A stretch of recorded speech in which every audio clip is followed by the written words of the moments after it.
Good day and welcome to Drinking Beer with Don.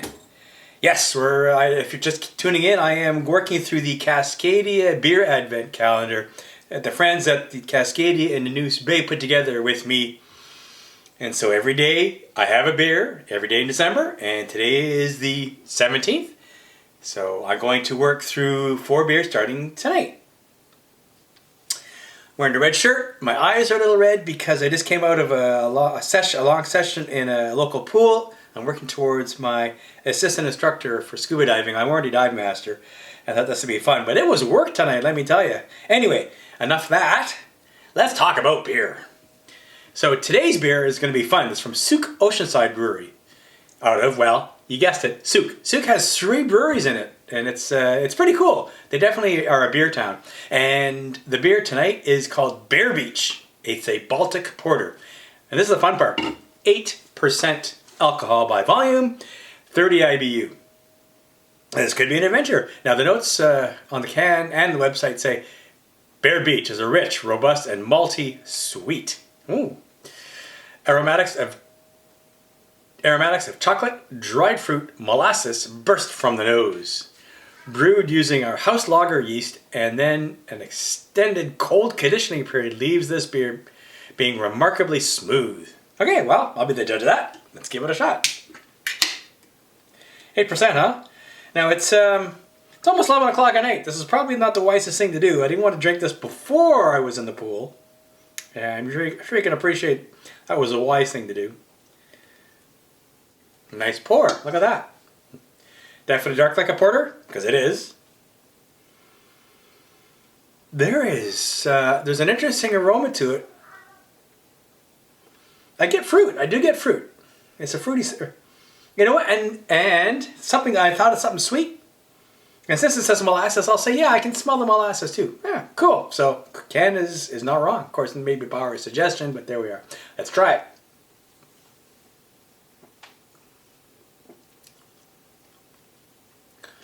Wow, that's a rich porter. That is a rich porter. And it's funny because it's now that I got the word molasses in my brain, it tastes a little bit like I'm drinking molasses. It's thick and sweet, but not molasses sweet, but it's definitely have that sugary, caramelly flavor. It's quite nice. This is very nice. I think they're onto something here. I've been to the brewery, I have. I've been to their pub outlet. I like this. The head is nice. It has a creamy texture to it as well. Now I don't think this is made with nitrogen like a Guinness, for example, but it's still nice and smooth and creamy. Given the alcohol content, I don't know that I'd want to be power drinking these, because you would be in no shape to do anything the next day. But it is a nice treat. I've had a good portion of this beer. And if anything, it keeps getting better. I also tried some salty snacks and some sweeter snacks. And the sweeter snacks pairs nicely. I tried some honey roasted nuts. Pairs nicely with this porter. The chocolate is starting to come through. In fact, I definitely get a chocolate flavor. And I noticed earlier that the hops are coming through, but not strong. So when they say 30 IBU in this particular case, I get it.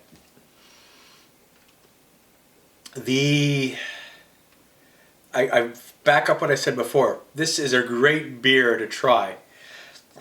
Even if you know porters, this is still a great porter. In fact, looking at the scores, my favorite beer so far was the coffee. It was called Divine Caffeination. It was a 9.3. And I liked it even though it was a coffee beer. This is just a regular porter with some on steroids. And so, in fact, I like it more because it is really a fine porter. So now I'm going to give it a score of 9.4. Write that down. It is now the best beer I've had so far in the calendar. And I got to give my hats off to the Souk Ocean Brewery folks because you done good. I wonder what tomorrow will bring. Beer number 18 on the 18th of December, obviously. And so I'll take a step back. I just came back from our pipe band's annual Christmas potluck. So I've already had a couple Guinness, but I'm not about to do a Guinness now. In fact, I'm doing a beer from Wild Eye Brewing out of North Vancouver. And it's called a Yuzu Wheat Ale. It turns out that yuzu is a type of Japanese fruit that is yellow, small, looks sort of like a lemon, and apparently the flavor is something like lemon and grapefruit mixed together. It's got its own unique flavor. It seems to be something that's very popular these days in everything. And so now apparently it's in a beer. 5.5% alcohol, I don't know the IBU. Here's what the brewery, or rather the can says. It says, our Yuzu Wheat Ale starts with a refreshing citrusy blast of yuzu that transitions smoothly into the soft, fluffy mouthfeel of a wheat ale. Okay, that sounds fair. Expect bright citrus notes balanced with light notes of honey and toast. Medium bodied with a Moorish finish. I don't know what a Moorish finish means, unless it's typo on the can, because I double checked. It says Moorish. But alright, so it's a citrusy wheat ale, sounds reasonable. North Vancouver, I think the other one, it was Shaketown Brewery of North Van, so we'll see what this is like. Nice color, lots of bubbles. I smell yeast. And maybe lemon-ish. Okay, see what we got.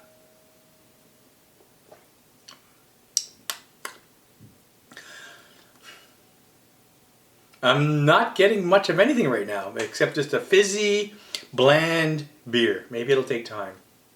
Maybe it's the beer I've already had, I don't know. It's not really much of a wheat ale in my opinion either. I mean, for example, if I were to go Belgian wheat ale, I'd say Hoegaarden. That's a wheat ale. 1664 Blanche.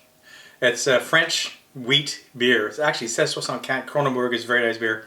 But their wheat version is quite citrusy, very nice. This is neither. Okay, if it didn't say it was a wheat ale, if it just said it was a citrusy, mildly hoppy lager, or well, I would have said okay. And look how clear, it's not that cloudy either. It's pretty clear for a wheat ale. I mean, it's not bad. I can drink all this, but it's going to take me a bit of time to form an opinion because my first impression is not that great, but already I'm starting to get more flavors, so it's subtle.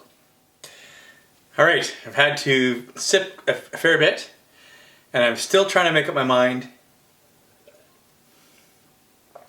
Because if you ignore the fact that it's a wheat ale, it's actually a refreshing, let's say, ale.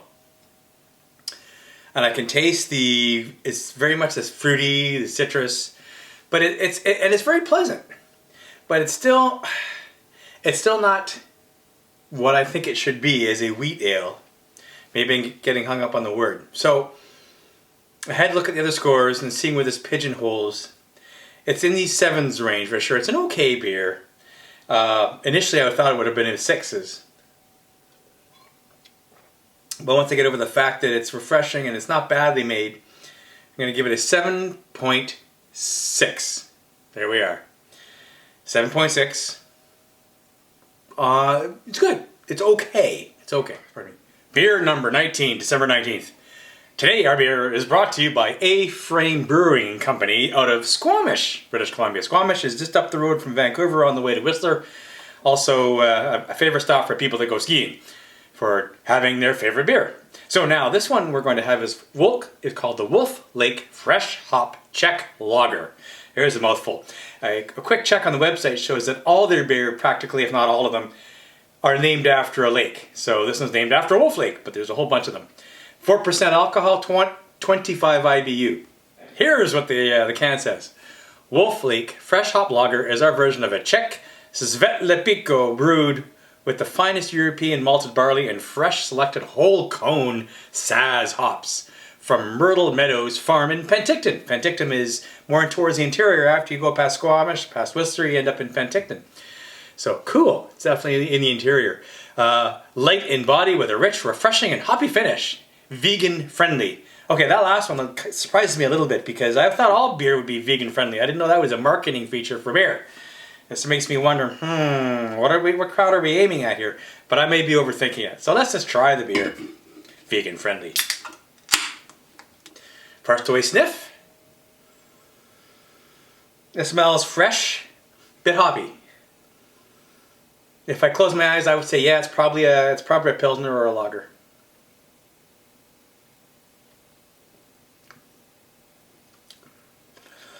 Well, it is fresh, refreshing, and it is hoppy.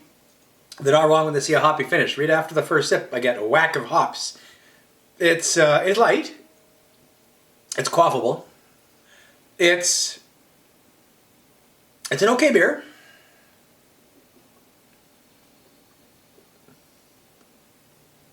I'm not feeling it though. It's something,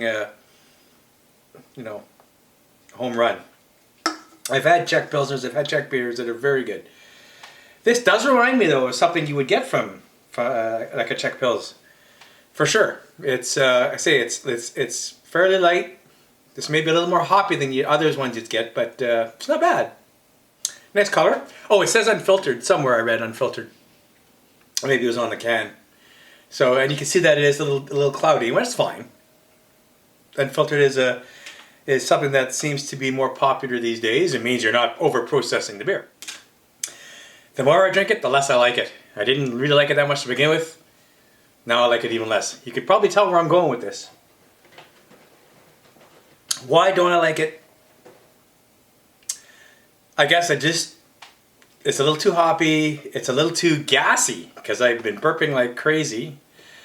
So that takes away the quaffability, because, I don't know, I don't feel comfortable drinking it.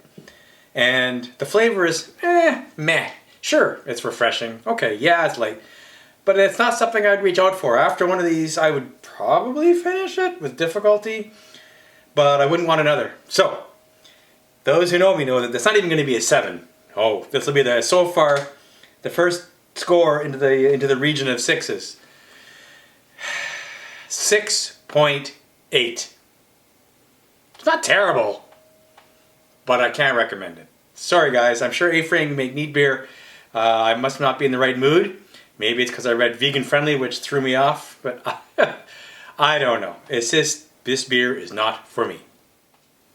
I'm excited about today's beer for December 20th, beer number 20. It's from Superflex out of Vancouver, Superflex Beer Company.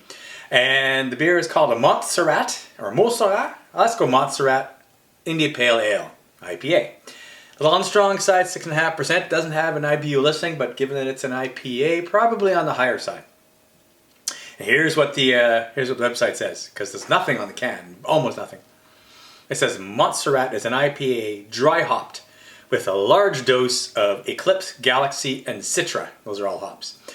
We are big fans of the Eclipse Galaxy combination and taste notes of mandarin orange, pineapple, and pine needles with that classic bold Australian hop dankness.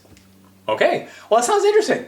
I mean, IPAs, as I've said in the past, can be so darn hoppy that they're just, but this sounds like they've done, well, we'll find out. It sounds like they've done something different.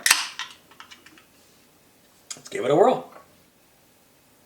Wow, it definitely has a bold, citrus, hoppy aroma.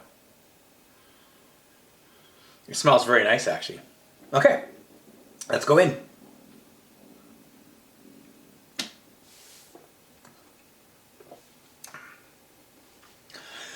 My first impression is I'm drinking a bit of grapefruit juice. Wow, it is a little tart, but it's lots of flavor. It is hoppy, but sometimes if hops are executed well, even though it's hoppy, it's not bad. And so far, this is not bad. You know, I'm getting the pine as well, and I've had other pine beers, pine needle beers, and I really like them. Tofino makes a good one. Oh, I know, the local brewery, Russet Rake, did a pine needle beer. And that, I mean, that's literally around the corner from where we live. It is creamy. Maybe that's, you know, you can tell by the haze that it's going to have something. It's not crisp. It's not clear like a lager or a pilsner. All right, working my way through it. The more I drink it, the more I'm getting from it, and I like it. I like it quite a bit. I'm not saying the more I like it because I think I liked it in the first place. But this is bold. This is a bold IPA, and I got to give Superflex credit. They didn't do any half measures on this. So yes, it is hoppy, but it's got much more going on than hops. It's got that citrus. It's got that, to me, grapefruit, Carolyn, I got her to try it. She said the first thing she said was grapefruit. So that's where our heads are, and I gave her no warning on what she was going to sip. I looked at another IPA that really impressed me, and it was the Forbidden Territory Nelson IPA, combination from Ace Brewery and Small Gods, if I recall correctly, and I gave that an 8.7. This one is hoppier than that, and I would automatically say I probably don't like it as much, but I do because it's bold. So I think I like it more. I definitely, if you want to try something that's out there, definitely got to give this a shot. I am going to give it a score of 8.9. This is a nice cap to these last 4 beers. Really, really liking it. This brings to a close this episode of Drinking Beer with me. I just like saying that. It gives me giggles. Anywho. Interesting variety beer. Couple in the middle. This one is a good one. Tonight, oddly enough, I'm inviting folks over to our place to look at the Christmas lights outside, because I have a video on that, but also to drink some Glühwein. This is a traditional German thing. For Christmas markets, you drink the spiced mulled warm wine. It's so good as you're cruising the markets or just getting out and having a good time. So it's going to be some Glühwein. I'll have some hot chocolate on. You can look at the Christmas lights. We'll just chill. It's very informal, very relaxed, but it's just going to be fun. Stay tuned for the last 4. I'm sure it's going to be great. And then I'll do a final recap of how everything stacked up. But as I say, this week has been some good, some not so good. We'll see where we are next time. You stay tuned. Cheers.